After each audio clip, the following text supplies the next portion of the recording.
गोरखपुर के शाहपुर इलाके में रिश्तों के कत्ल और हैवानियत की एक ऐसी दास्तान सामने आई है जिसने पुलिस और समाज दोनों को सन्न कर दिया है।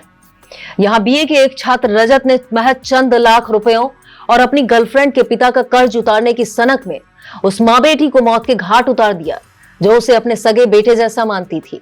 लेकिन इस जघन्य दोहरे हत्याकांड का पर्दाफाश किसी चश्मदीद गवाह ने नहीं बल्कि आरोपी के ही मोबाइल में मिले 20 सेकंड के ऐसे खौफनाक वीडियो ने किया जिसने वह हत्या के ठीक 20 मिनट बाद खून से सने हाथों से लूटे गए 4,50,000 रुपए को अपने कमरे में बिखेर कर उन पर पागलों की तरह कूद कूद कर जश्न मौत का जश्न मना रहा था।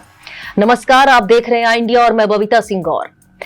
बताते चले, गोरखपुर के शाहपुर इलाके में 23 नवंबर की सर्द रात करीब 11:20 पर हथौड़े से 2 जाने लेने के बाद आरोपी लूट का माल लेकर अपने घर पहुंचा और नोटों की गड्डी बिस्तर पर फैलाकर फिल्मी स्टाइल में डांस करने लगा, जिसे उसके नाबालिग भांजे ने रिकॉर्ड किया था। जब भांजे ने पूछा कि इतने पैसे कहां से आए तो हत्यारे रजत ने हंसते हुए कहा, सब अपने हैं, अब खूब ऐश होगी। लेकिन उसे अंदाजा नहीं था कि यही वीडियो 13 दिन बाद उसके गले का फंदा बन जाएगा।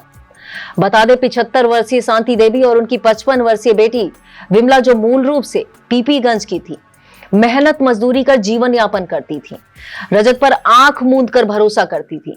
रजत उनके घर से महज 200 मीटर दूर रहता था।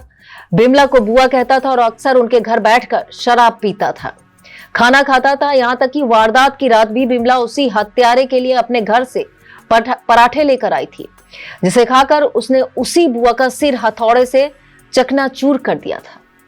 पुलिस जांच में खुलासा हुआ कि रजत का शाहपुर की ही एक लड़की से 2019 से अफेयर चल रहा था और प्रेमिका के पिता पर भारी कर्ज था जिसे उतारने के लिए उसने इसी खूनी खेल की साजिश रची थी।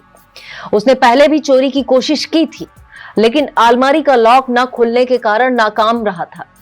इसलिए 23 नवंबर को वह रम की बोतल लेकर इस इरादे से गया था कि उन्हें नशा कराकर सब लूट लेगा।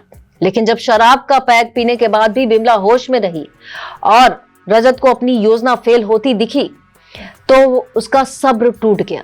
उसने घर में रखे हथौड़े को कपड़े में लपेटा और विमला के सिर पर ताबड़तोड़ वार कर दिया। जब चीख सुनकर दूसरे कमरे से बुजुर्ग मां शांति देवी जागी और उन्होंने पूछा क्या हुआ, तो पकड़े जाने के डर से उसने उस बुजुर्ग महिला को भी उसी हथौड़े से मारकर हमेशा के लिए खामोश कर दिया। इस दरिंदगी की पत्थरदिली का आलम यह था कि हत्या के अगले दिन वह बड़े आराम से शहर में घूमता रहा।